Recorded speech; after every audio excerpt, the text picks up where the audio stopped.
Hänger lange gehalten. Also er ist motiviert, will es heute wissen, hier in Basel beim Weltmeisterschaftslauf. Schöner Seat Grab Indian Air to Rock Solid. Das Bike erst ganz zum Schluss wieder gefangen, Fabian. Und Flintstone, auch er hämmert hier einen Mords Flintstone raus. 1 Minute 10 hat er noch. Also guter Lauf.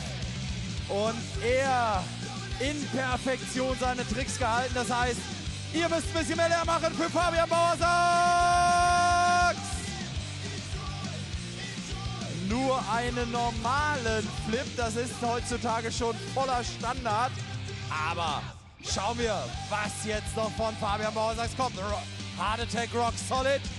Und er hält die Sprünge immer bis ganz zum Schluss.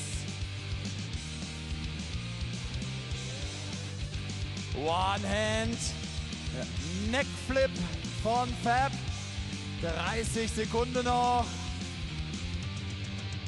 Tsunami Helikopter.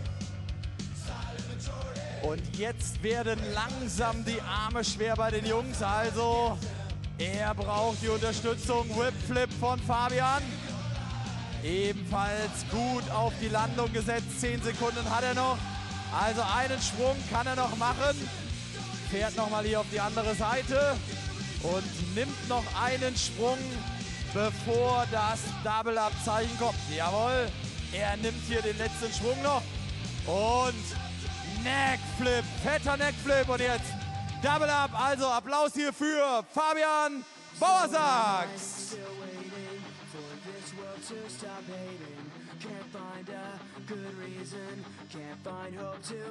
Jetzt bin ich gespannt, was als letzter Trick kommt von Fabian Bauer-Sachs.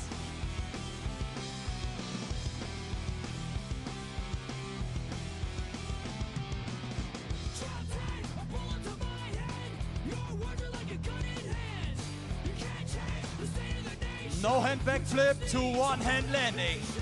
Sein Double-Up-Sprung. No-Hand Backflip to One-Hand Landing. Fabian Bauer-Sachs, der Mr. Perfect hier. Mal schauen, ob die Judges das genauso sehen. Da hinten ist die Kamera, er richtig positioniert, ist zufrieden mit seinem Lauf. Alles gut gegangen. Und